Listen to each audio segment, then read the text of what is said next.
Pycnogonida, Panthopoda, sea spider.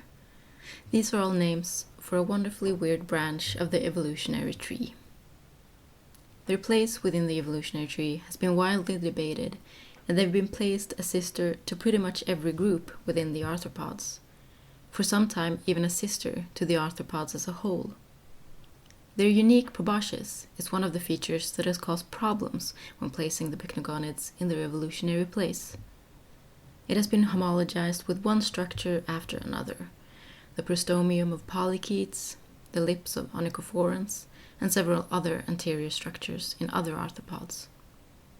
Today, they are firmly placed within the arthropods, according to both molecular and morphological analysis, and most likely a sister to the group of all other chelicerates, which are called euchelicerates. Pycnogonids share some clear synapomorphies with the euchelicerates, such as their first and second appendages, which are called chelicerae and pedipalps in the euchelicerates, and cheliphores and palps in pycnogonids. Their feeding method, which is mainly using suction to take up liquids, and their stout, cylindrical, unbranched legs. There are unique synapomorphies that they don't share with the euchelicerates, such as their anterior proboscis, ovidures, which are appendages between the palps and the first walking legs, which are used for several things, for example, brooding in males. Multiple gonopores on the walking legs, and a unique body form. There are about 1,330 species of pycnogonids described, and more are yet to be discovered. They are only found in marine environments, but occur all over the world, from shallow intertidal areas to great depths of down to 7,000 meters. Most pycnogonids are small, with leg spans less than a centimeter. There are, however, some species in the deep sea and in the polar regions that grow much larger, with leg spans up to 60 centimeters. They live on different substrates, but many are errant benthic. Some live on seaweeds or other invertebrates, such as sea anemones, hydroids, ectoprocts, and tunicates.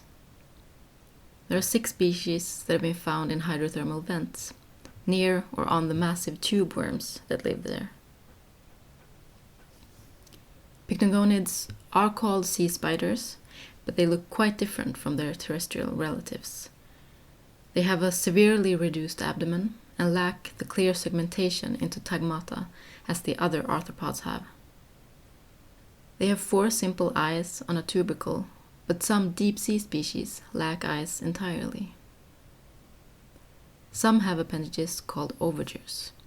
They are modified legs with many uses that differ between species. They can be used for grooming, food handling, courtship, mating, egg transfer from female to male, and brooding in males. A strange aspect of the pycnogonid morphology is that there are some species that don't have 4 pairs of walking legs, but 5 or 6. This is still not clearly understood, phylogenetically or developmentally. Most pycnogonids move quite slowly. The small intertidal species often have stout short legs and live quite sedentary lives. Deep-sea species tend to have longer, slimmer legs and might move more, but still not very fast. They are also known to swim, using a similar motion as when they walk. As other chelicerates do, pycnogonids mostly feed on liquid material. Some feed on algae, but most are carnivorous. They might feed on hydroids, polychaetes, nudibranchs, or other small invertebrates. Other pycnogonids scavenge for food. They eat by piercing the body of the prey with the teeth on their proboscis and suck up the body fluids and tissue fragments. Whether you find pycnogonids scary or beautiful, these otherworldly creatures are quite fascinating.